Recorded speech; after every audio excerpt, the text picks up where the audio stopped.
Hello students, आज हम sinking fund का कॉन्सेप्ट सीखने जा रहे हैं। अब होता क्या है कि लेट सपोज मैंने 1 लाख रुपीज़ का एक एसेट परचेज़ किया, ठीक है। अब उसकी लाइफ समझो आप 3 साल है, तो वो 3 साल के बाद मुझे वापस एक नया एसेट चाहिएगा, तो इसका मतलब मुझे वापस 1 लाख रुपीज़ चाहिएंगे जो मैं इन्वेस्ट करके नया एसेट परचेज करूँगा। तो इसका मतलब क्या होता है कि मुझे आज से ही इतनी इन्वेस्टमेंट करनी चाहिए कि मुझे जितना फ्यूचर में आउटफ्लो होगा मतलब उस इन्वेस्टमेंट को बेच के मैं उस आउटफ्लो को मीट कर दूंगा। मतलब अगर लाख रुपए का एसेट आज है और उसकी 3 साल लाइफ है, तो मुझे इसका मतलब है 3 साल बाद मुझे लाख रुपए प्लस इन्फ्लेशन जितना भी अमाउंट होगा वो चाहिएगा। तो इसका मतलब क्या करता हूं, मैं आज ही इन्वेस्टमेंट इतनी कर देता हूं कि मुझे जितना अमाउंट 3 साल बाद पैसा चाहिएगा for the purchase of the asset वो मेरे पास अवेलेबल हो। तो हम इसे बोलते हैं सिंकिंग फंड इन्वेस्टमेंट।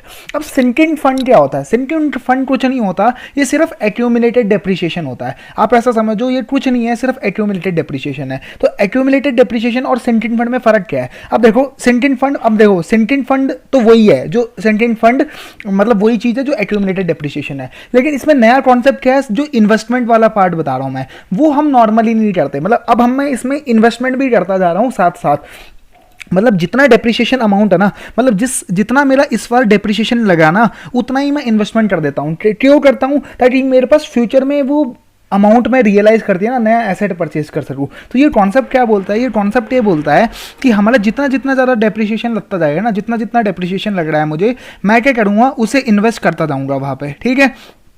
तो मैं क्या कर दूंगा, वो वाला पैसा इन्वेस्ट करता जाऊंगा वहाँ पे, ठीक है। और इससे क्या होगा मेरे पास, मतलब जैसे जैसे डेप्रिसिएशन लगता जाएगा उतना उतना अमाउंट मैं सिंकिंग फंड में इन्वेस्ट करता जाऊंगा। मतलब जितना डेप्रिसिएशन लग रहा है उतना मैं इन्वेस्टमेंट करता जाऊंगा, ताकि वो इन्वेस्टमेंट जब मेरे को जरूरत हो, जब वो एसेट खत्म हो जाएगा, तो जब मैं उस इन्वेस्टमेंट को बेचूंगा और नया एसेट खरीद लूंगा। तो कॉन्सेप्ट लाइन ही है, ठीक है। अब इसमें देखो, अब जब आप समझो, अब देखो सिंकिंग फंड और एक्यूमुलेटेड डेप्रिसिएशन में फर्क क्या है।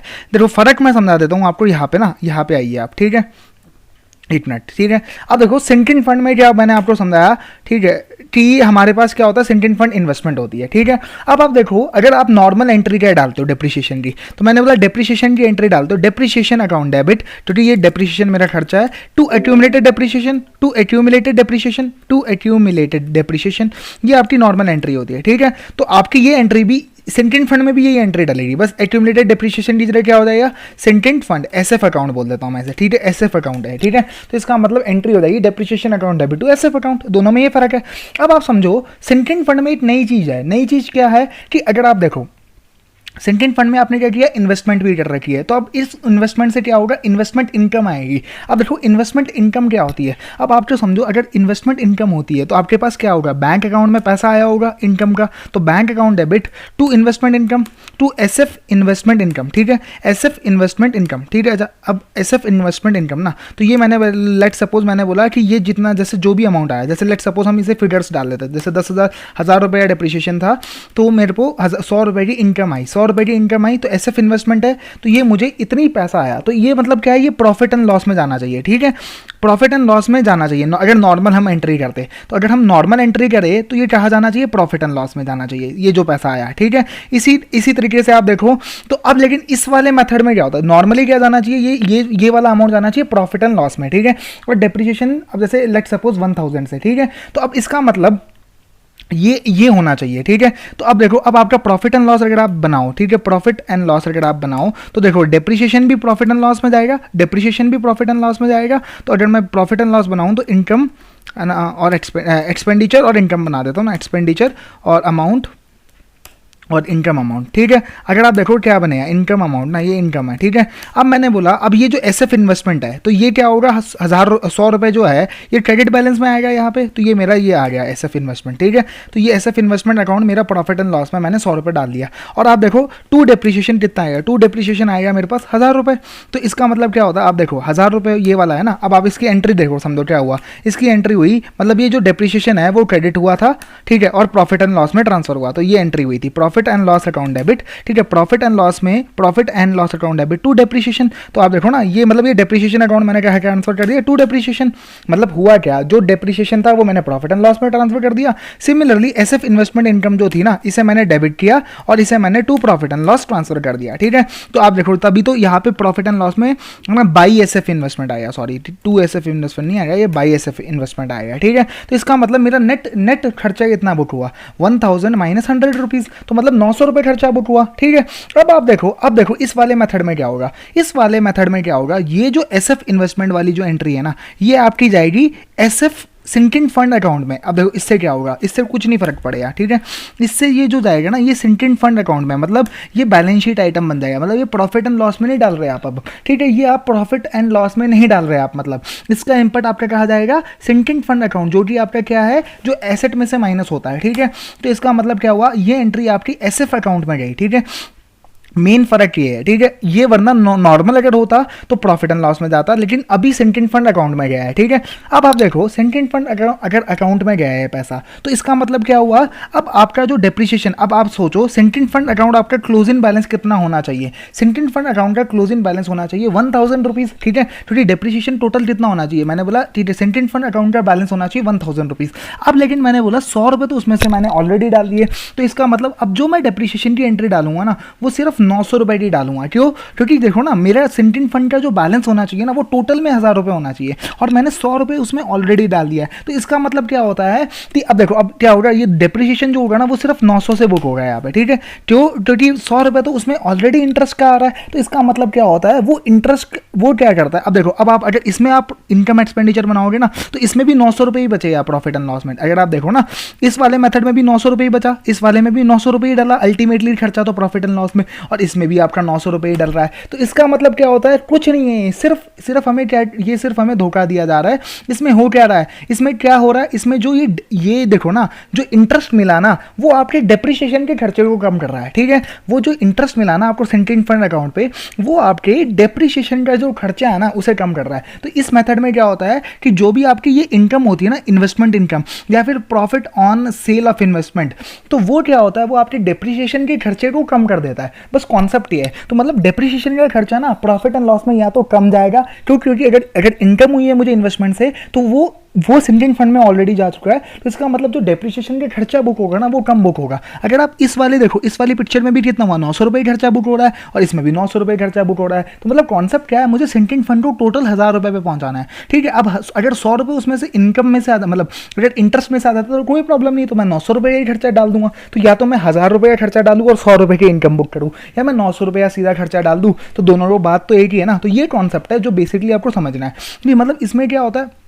इसमें आपका जो है ना, मतलब आप समझो कि जो इंटरेस्ट होता है ना, वो आपका जो इंटरेस्ट इनकम हुई ना, वो आपके डेप्रिसिएशन के खर्चे को कम कर देगी, ठीक है। और इसमें दूसरा कॉन्सेप्ट क्या होता है, जितना आपका डेप्रिसिएशन होता है ना, जितना आपका डेप्रिसिएशन होगा ना बाई एक्यूमुलेटेड डेप्रिसिएशन, मतलब जितना आप डेप्रिसिएशन डालोगे ना फॉर द ईयर का, उतनी ही आप सिंटिन फंड में इन्वेस्टमेंट करते हो, ये कॉन्सेप्ट है, ठीक है। अब हम इलस्ट्रेशन सॉल्व करते हैं, है ना, अब हम इलस्ट्रेशन सॉल्व करते हैं। तो अब देखो यहाँ पे अब देखो, on 1 April 2013 Z limited purchase the lease of property for ₹10 lakh. तो जैसे लीज परचेज करी, तो लीज परचेज की क्या एंट्री होगी, लीज परचेज की एंट्री होगी। तो अब देखो आप 1 अप्रैल को जब लीज परचेज करी, तो लीज परचेज की एंट्री होगी lease account debit to cash account, ठीक है। तो ये एंट्री हुई होगी 10 लाख रुपए से, 10 लाख रुपए से ये एंट्री होगी। तो ये मेरी 10 लाख रुपए से ये एंट्री हो गई, है ना। तो 10 लाख रुपए से ये वाली एंट्री मेरे पास कंप्लीट हो जाती है, ठीक है। अब अपन चलते हैं, है ना, ठीक है। The lease would expire 31 March 2016, मतलब 3 साल की लीज है, ठीक है। Decided to set up a sinking fund, the sinking fund was to be credited और debited with an annual contribution from profit. अब मैंने क्या बोला, ये क्या है, sinking fund was to be debited और credited from the annual contribution from profit. इसका मतलब क्या है, डेप्रिसिएशन या तो मतलब डेप्रिसिएशन क्या होगा, क्रेडिट हो गया सेंटिन फंड में, तो डेप्रिसिएशन क्रेडिट करना है आपको सेंटिन फंड में। The interest on the investment, ठीक है। अच्छा, अब इंटरेस्ट ऑन इन्वेस्टमेंट वो भी क्रेडिट हो गया सेंटिन फंड में, क्यों, तो देखो ना इंटरेस्ट क्या है, मेरी इनकम थी। अब वो इनकम जो थी ना, वो मैंने मैंने प्रॉफिट ऑन लॉस में क्रेडिट ना कर दी, मैंने सिंकिंग फंड में क्रेडिट कर दी, ठीक है। अभी हम देखो जर्नल एंट्री समझेंगे, कोई दिक्कत नहीं आएगी आपको, ठीक है। एंड एनी प्रॉफिट और loss made on the realisation of the sinking fund investment, ठीक है। The sinking fund was to be represented by the specific investment and any sum made available for the word to be immediately invested except at the termination of the fund. मतलब जितना depreciation होगा उतनी ही investment होगी, concept ये है, ठीक है। During the 3 years immediate following transaction took place, a contribution from profit of ₹3,20,000 was made and this sum was invested। अब 31 मार्च 2014 को क्या हुआ, contribution of ₹3,20,000 was made and this sum was invested. इसका मतलब क्या हुआ, जो मेरा डेप्रिसिएशन है ना 31 मार्च को है ना, ये देखो आपका 31 मार्च 2014, ठीक है। तो 31 मार्च 2014 को मेरा डेप्रिसिएशन, अब देखो डेप्रिसिएशन की क्या एंट्री होती है, डेप्रिसिएशन की जो एंट्री होती है ना वो होती है डेप्रिसिएशन इज माय एक्सपेंस, तो डेप्रिसिएशन अकाउंट डेबिट है ना। 2, अब मैंने क्या बोला, एक्यूमुलेटेड डेप्रिसिएशन होता है एंट्री, तो एक्यूमुलेटेड, अब मैंने क्या बोला था आपको, एक्यूमुलेटेड डेप्रिसिएशन को मैं क्या नया नाम बोल रहा हूँ, सिंकिंग फंड अकाउंट। तो मतलब तो एंट्री क्या होगी, तो बाई डेप्रिसिएशन, तो बाई डेप्रिसिएशन हो जाएगा। फिर देखो ना, अगर 2 में लेजर, अगर हम जो लेजर बना रहे हैं वो 2 में होता है तो इसका मतलब बाई डेप्रिसिएशन हो गया, कितना अमाउंट हुआ, ठीक है। अब मैंने बोला 320 का मैंने कॉन्ट्रीब्यूशन किया। अब इसमें नया कॉन्सेप्ट क्या है, जितने का मेरा डेप्रिसिएशन हुआ ना उतने का ही मैं क्या करता हूँ, कॉन्ट्रीब्यूशन कर देता हूँ। तो 31 मार्च 2014 को ही क्या हुआ, 2 बैंक, ठीक है, 2 बैंक अकाउंट ना, इतने का ही मैंने क्या किया, बैंक से कंट्रीब्यूशन कर दिया 320, ठीक है। अब देखो ये आपका सबसे फर्स्ट एंट्री हो गई, अब आपको ये क्लियर हो गया होगा, ठीक है। अब हम क्या करते हैं, या तो जर्नल एंट्रीज भी लिखते जाते हैं ना ये वाली, तो जैसे डेप्रिसिएशन अकाउंट डेबिट ना, ठीक है, depreciation account debit to SF investment, तो ये अब हमारी सबसे फर्स्ट एंट्री हुई, तो इसका अमाउंट कितना आया, 3,20,000 रुपये, तो हमने ये वाली एंट्रीज लिख ली, ठीक है। अब अपन चलते हैं नेक्स्ट एडजस्टमेंट की ओर, ठीक है। On 13 October 2014, investment which originally costed ₹1,10,000 were sold for ₹1,20,000 and the proceeds of the sale were reinvested। अब देखो, अब आप अगर इन्वेस्टमेंट को आप अगर सेल करते हो तो क्या एंट्री होनी चाहिए, अगर ये आपकी जो इन्वेस्टमेंट है वो सेल हो जाती है, तो मैंने बोला इन्वेस्टमेंट अगर सेल होती है तो मेरे पास आता क्या है, डेबिट व्हाट कम्स इन, तो मैंने बोला बैंक अकाउंट में मेरा 8,20,000 रुपये आ जाता है, ठीक है, 8,20,000 रुपये आ जाता है। अब मैंने बोला मेरा जाता क्या है, मेरा जाता वो है इन्वेस्टमेंट, वो मैंने बोला तो क्रेडिट व्हाट गोज आउट, ठीक है। तो मेरा इन्वेस्टमेंट कितने की चली गई, 8,10,000 रुपए की इन्वेस्टमेंट चली गई, तो इसका मतलब मुझे 10,000 रुपए का प्रॉफिट हुआ है। तो अब मैंने क्या बोला, अब प्रॉफिट जो हुआ है, तो अगर ये प्रॉफिट जो हुआ, अब मुझे 10,000 रुपए का प्रॉफिट हुआ है एंड मैंने अब फिर हम क्या बोलते हैं, credit all the incomes and gain, तो मतलब ये क्या होगा, ये प्रॉफिट हुआ है मुझे, ठीक है, प्रॉफिट हुआ है। तो ये नॉर्मल एंट्री होती है जो अगर हम इन्वेस्टमेंट सेल पे हम डालते हैं, ठीक है। तो हम क्या करते हैं, ये नॉर्मल एंट्री हम डालते हैं। लेकिन अब आप सोचो, मैंने आपको समझाया था इसमें ये जितनी भी प्रॉफिट वाली एंट्री होती है ना वो सिंकिंग फंड अकाउंट में डालते हैं, क्यों, क्योंकि उसका इंपैक्ट क्या होगा, अल्टीमेटली डेप्रिसिएशन कम हो जाएगा, अल्टीमेटली ये वाली जो चीज़ है ना ये मैं क्या करूँगा, सिंकिंग फंड अकाउंट में डाल दूंगा, एसएफ अकाउंट में डाल दूंगा, ये वाली जो चीज़ है ना एसएफ अकाउंट में डाल दूंगा, ठीक है। तो या तो मैं 8,10,000 रुपये, मतलब जो 10,000 रुपये है ना ये मैं प्रॉफिट एंड लॉस में ना डाल के मैं सिंकिंग फंड अकाउंट में डालूंगा, उससे होगा क्या, मेरा डेप्रिसिएशन कम हो जाएगा, अल्टीमेटली होगा क्या, मेरा डेप्रिसिएशन कम हो जाएगा। बस आपको ये कॉन्सेप्ट लाइन माइंड में रखना है, ठीक है। तो इसका मतलब क्या होता है, इससे आपका क्या होगा, डेप्रिसिएशन कम हो जाएगा। अब आप देखो, अब अगर मैं इसी एंट्री को थोड़ा सा मोल्ड करूँ, मोल्ड कैसे कि मैंने बोला बैंक, सबसे पहले मैंने एंट्री डाल दी bank account debit to investment, पूरे अमाउंट से डाल दी एंट्री, ठीक है। फिर मैं दूसरी एंट्री ये भी तो डाल सकता हूँ, investment to profit and loss, ठीक है, investment to profit and loss, तो इसका मतलब क्या होगा, 10,000 रुपये। तो अगर मैं ये एंट्री डाल दूँ तो भी तो नेट इंपैक्ट तो वही हुआ, इन्वेस्टमेंट तो नेट से कितना क्रेडिट हुआ, इन्वेस्टमेंट तो 8,20,000 माइनस 10,000 मतलब 8,10,000 से ही क्रेडिट हुआ। तो मतलब मैं तो इसे ये भी डाल सकता हूँ, मतलब पूरी एक बार पूरी जो बैंक में पैसा आया वो पूरा ले लिया इन्वेस्टमेंट अकाउंट में, और फिर मैंने investment to profit and loss, ठीक है। और ऐसे ही आप देखो, अगर यही इस वाले सेट में एंट्री मारनी होती मुझे, तो इसमें क्या होता है, इसमें ये जो प्रॉफिट एंड लॉस की जगह क्या हो जाता है, एसएफ अकाउंट, क्यों, क्योंकि इसकी वजह से अब आपका क्या होगा, डेप्रिसिएशन कम हो जाएगा फ्यूचर ईयर्स का। तो इसका मतलब क्या है, ये अब आपका ना ये जो प्रॉफिट हुआ ना आपका एसएफ अकाउंट में इसलिए डाल रहे हैं आप, ताकि इसकी वजह से अब क्या होगा, ये एसएफ अकाउंट में यहाँ पे क्रेडिट हो जाएगा ये पैसा, तो अब क्या होगा, आपका जो डेप्रिसिएशन होगा ना ये आपका कम हो जाएगा, क्योंकि ऑलरेडी क्रेडिट आ चुका है, ठीक है। तो कॉन्सेप्ट लाइन है, ठीक है। अब मुझे क्या डालना है, अब यहाँ पे देखो, अब ये 13 अक्टूबर 2014 को एंट्री हुई, ठीक है, 13 अक्टूबर 2014 को मेरे पास ये एंट्री हुई, तो मैंने बोला क्या क्या हुआ मेरे पास बाई बैंक अकाउंट, ठीक है।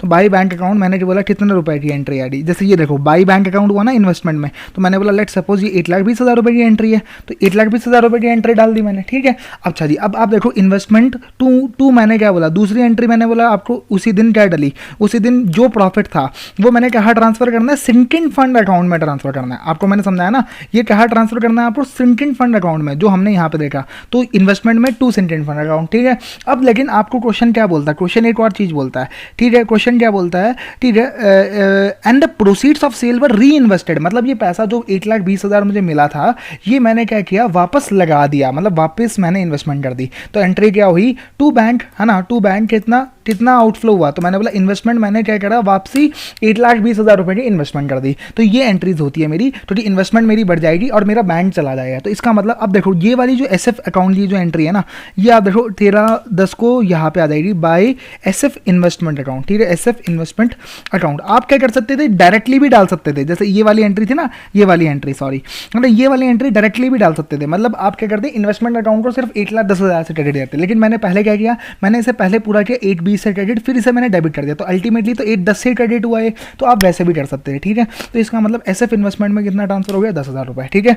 ये भी आपकी एंट्रीज हो गई। अब अपन चलते हैं नेक्स्ट एडजस्टमेंट की ओर।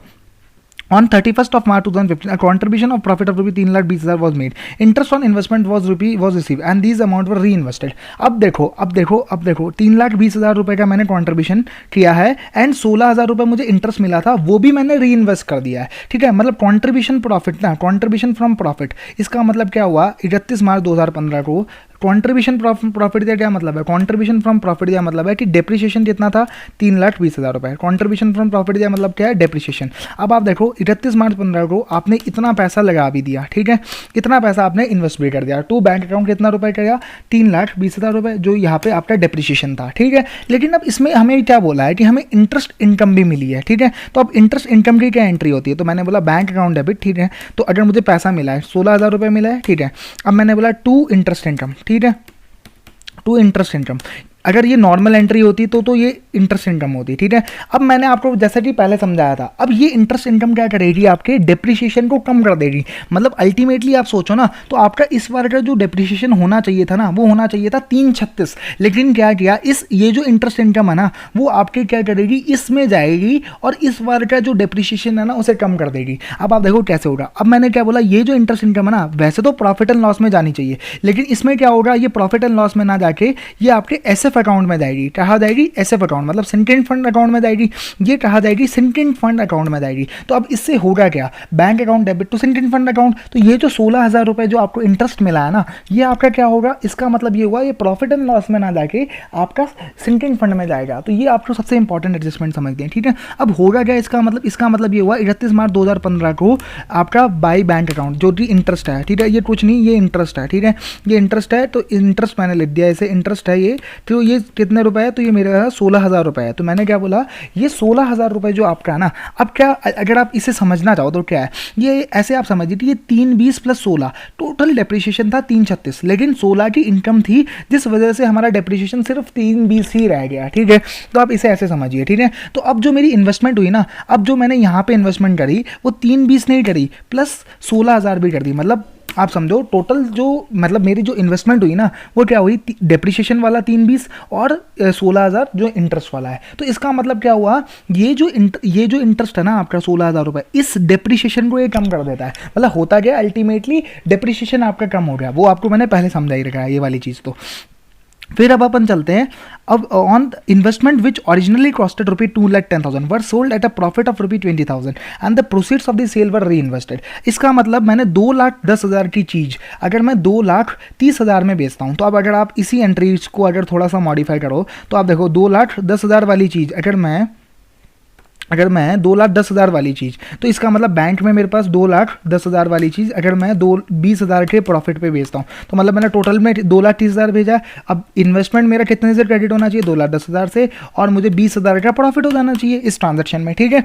तो ठीक है, हमारी वही एंट्रीज है। अब देखो आपका जो है ना, अब मैंने क्या बोला, अगर आप देखो यहाँ पे है ना, अगर मैं जो ये इसे सेट ऑफ एंट्रीज में डालना है तो मैंने क्या किया, 2,30,000 2,30,000 पहले पूरी एंट्री डाल दी। फिर मेरा जो प्रॉफिट हुआ है वो मैंने क्या किया, 20,000 रुपये का ये किया और 20,000 रुपये का ये किया। ठीक है, इसका मतलब क्या हुआ, आप ये देखो, अब आप सेम एंट्रीज, अगर आप बस इसमें फ़र्क क्या होगा, अब देखो ये तो नॉर्मल एंट्रीज होती है अगर हम, क्योंकि ये प्रॉफिट में जाता, लेकिन अब इसमें ये कहा जाएगा सेंटिंग फंड में जाएगा। क्यों, क्योंकि सेंटिंग फंड में अगर ये जाएगा तो फिर डेप्रिसिएशन को ये ऑटोमेटिक कम कर देगा। तो मतलब एंट्रीज क्या होगी, अगर आप एंट्रीज देखना चाहो तो सिंपली यही होगी जो पहले होती थी हमारी।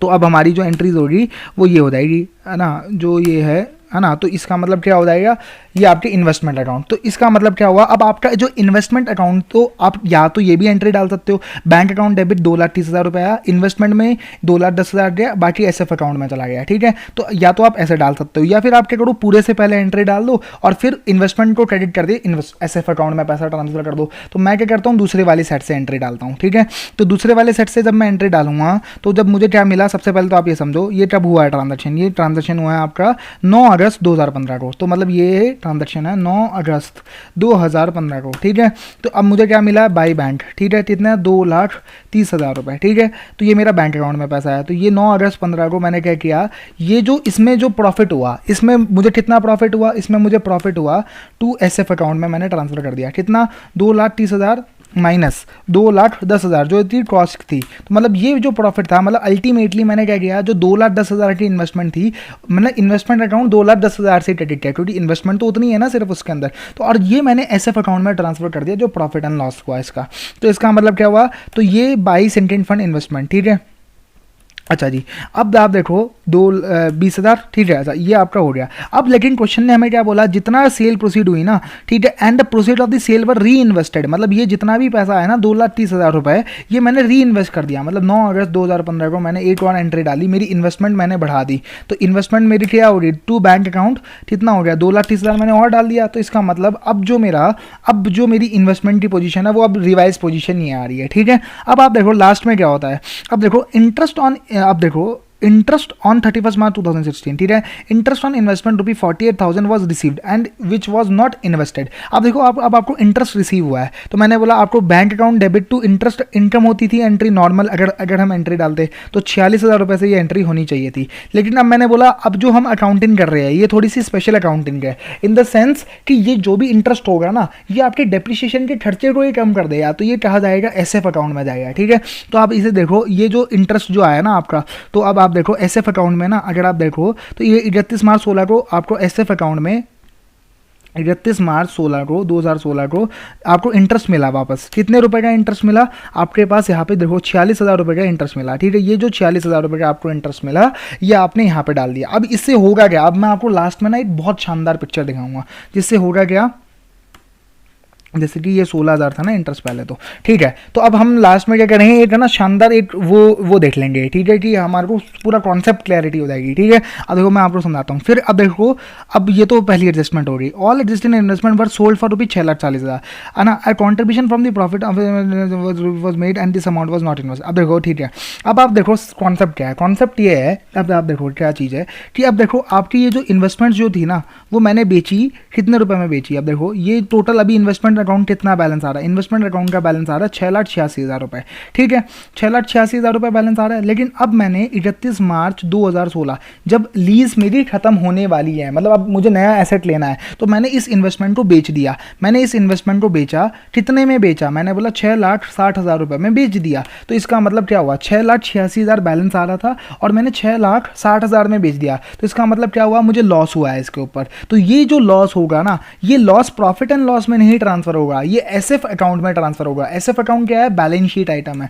ये इंपॉर्टेंट चीज है, ये हम नॉर्मल एंट्री से ये डिफरेंट है यहाँ पे। ठीक है, अब लेकिन होगा क्या इसका इंपैक्ट, इसका अल्टीमेटली तो प्रॉफिट एंड लॉस में जाएगा। क्यों, क्योंकि इसका नेट इंपैक्ट कहाँ आएगा, डेप्रिसिएशन। थोड़ी अब लॉस बढ़ेगा आपका, तो इसका मतलब क्या हो गया, सेंटिंग फंड अकाउंट कम हो गया। सेंटिंग फंड अकाउंट कम हो गया तो इसका मतलब हमें डेप्रिसिएशन की एंट्री ज़्यादा से डालनी पड़ेगी। ठीक है, तो ये कॉन्सेप्ट है। तो एसएफ अकाउंट अब जो हमारा आ रहा होगा वो कितना आ रहा होगा, अगर मैं बैलेंस कर दूँ इस अकाउंट को, तो अगर आप देखो this minus sum of this, ठीक है, अच्छा सम ऑफ दिस, तो ये 26,000 रुपये से एसएफ अकाउंट में चला गया ये पैसा। तो यहाँ पे देखो आप, ये हुआ आपका 31 मार्च 2016 को। ठीक है, अब आप देखो टू एसएफ अकाउंट, ठीक है, टू एसएफ अकाउंट, ठीक है। अब देखो 26,000 रुपये आपका यहाँ आ गया। तो अब इसका मतलब अब आप अगर देखो कि अगर इस अकाउंट में आपका देखो तो कितना बैलेंस आ रहा है अभी, अभी कितना बैलेंस आ रहा है, 7,32,000 माइनस 26,000, मतलब 7,06,000 रुपये ही आ रहा है, सिर्फ 7,06,000 रुपये आ रहा है। एक्चुअल में ये जो इंटरेस्ट की जो एंट्री थी ना, ये 48,000 रुपये, अगर आप क्वेश्चन में देखो ना ये 48,000 है, तो ये मिस्टेकली 48,000 रुपये आना चाहिए, ठीक है। तो ये 48,000 रुपीज़ से एंट्री, तो इसका मतलब क्या है, जो मेरा अभी जो एक्यूमुलेटेड डेप्रिसिएशन का जो बैलेंस, अब यहाँ पे भी मेरे से एरर हुआ होगा फिर तो, हाँ नहीं, ये तो मैंने सीधा इसी में डाला था ना, तो ये 48,000 रुपये, मतलब ये इंटरेस्ट जो है ना वो 48,000 रुपये है। तो इसका मतलब क्या हुआ, ये जो 7,08,000 रुपये बैलेंस आ रहा है। अब लेकिन आप सोचो, अगर आप नॉर्मल अकाउंटिंग कर रहे होते तो अब आपका ईयर मतलब 3 साल के बाद एक्यूमुलेटेड डेप्रिसिएशन कितना हो जाना चाहिए, जितना लीज अकाउंट में बैलेंस था, क्योंकि अब आपका एसेट फुल्ली डेप्रिशिएट हो गया है। तो इसका मतलब इस अकाउंट का बैलेंस कितना हो जाना चाहिए था, अभी 10 लाख रुपए हो जाना चाहिए। तो इसका मतलब अब हमें इस साल का जो डेप्रिसिएशन आएगा ना, वो आएगा हमारे पास, अगर आप देखो, अगर मैं देखूँ तो ये 10 लाख रुपए हो जाना चाहिए था ना। तो इस साल का जो भी बैलेंस आएगा ना अब हमारे पास डेप्रिसिएशन का, वो आएगा 31 मार्च 2016 में, मतलब डेप्रिसिएशन की जो भी एंट्री होगी ना, वो होगी 2,92,000 से, 2,92,000। उससे क्या होगा, अब हमारा जो अकाउंट का जो नेट बैलेंस है ना, वो 10 लाख रुपए आ जाएगा। और जो मेरा जो एसेट पूरा डेप्रिशिएट होना चाहिए था, वो पूरा डेप्रिशिएट हो जाएगा। मतलब ये देखो ना, अब देखो 10,26,000, अब आप देखो टोटल कितना आ गया, क्रेडिट साइड है 10,26,000 माइनस 26,000। अब लेकिन आप ये कॉन्सेप्ट समझो कि हुआ क्या। आप देखो, अब आप देखो इसमें जो इन्वेस्टमेंट इनकम है और इन्वेस्टमेंट लॉस है, वो आप अलग से निकाल लो, ठीक है। अब आप देखो, ये इन्वेस्टमेंट इनकम है, इसे हाईलाइट दे रहा हूँ आप, ठीक है, सिर्फ आप हाईलाइट करते था ना, ये इन्वेस्टमेंट इनकम है। अब ये डेप्रिसिएशन की एंट्री है, ये छोड़ दो, ये छोड़ दो। ये मतलब एडिशनल एंट्रीज है, जो अब हमने क्या किया, ये जो एडिशनल एंट्रीज है, जो अगर हम नॉर्मल अकाउंटिंग करते तो इसका इंपैक्ट क्या होता, प्रॉफिट एंड लॉस में जाता, ठीक है। सिमिलरली ये एंट्री भी ऐसी है जिसका इंपैक्ट प्रॉफिट एंड लॉस में जाता है, ठीक है।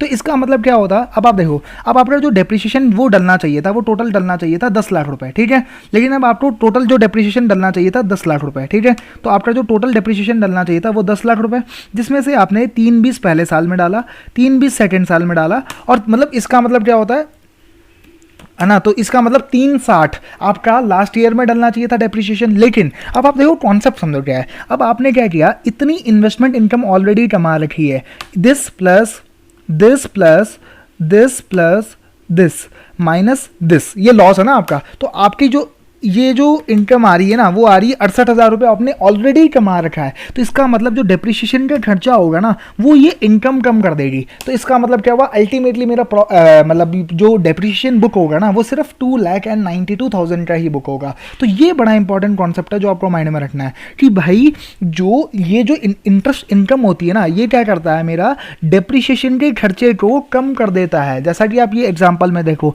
कि अब मेरा जो सिर्फ डेप्रिसिएशन का खर्चा है ना, वो सिर्फ 2,92,000 रह गया। तो ये सबसे इंपॉर्टेंट कॉन्सेप्ट है जो आपको इस क्वेश्चन में इंपॉर्टेंट सबसे चीज यही है। तो आपको ये इलस्ट्रेशन समझ आ गई होगी। तो अब क्या होता है, बाई डेप्रिसिएशन 2,92,000, अब ये हमारी इलस्ट्रेशन सॉल्व हो जाती है। तो इसमें होता क्या है, अब मैंने बोला सेकंड फंड मतलब कॉन्सेप्ट क्या है कि अगर मुझे लाख रुपए आज चाहिए था, ठीक है। अब देखो, अब आपके पास देखो ऑलमोस्ट कितना पैसा हो गया। अब देखो, आप अगर लास्ट में देखो ना ईयर एंड पे, तो आपके पास देखो 6,60,000 रुपए ये हो गया, प्लस 2,92,000 जो आपने डेप्रिसिएशन प्रोवाइड फॉर करा है, तो आपके पास ऑलमोस्ट 10 लाख रुपए पैसा हो गया। तो इसका मतलब क्या होता है, इसका कॉन्सेप्ट ये है कि मैं आज से ही इतना इतना पैसा लगाना शुरू करूं। वो इतना इतना पैसा कौन सा है कि जितना मैं डेप्रिसिएशन बुक करूं उतना ही मैं पैसा लगाऊं। तो इसका कॉन्सेप्ट ये है कि मैं जितना ही डेप्रिसिएशन बुक करता रहूं उतना मैं पैसा लगाता रहूं सेकंड फंड में। तो इससे होगा क्या मेरे पास, कि मेरे पास ईयर एंड पे ना मेरे पास उतना ही पैसा हो जाएगा जितना मुझे एसेट परचेज के लिए पैसा चाहिए। तो ये इंपॉर्टेंट कॉन्सेप्ट है।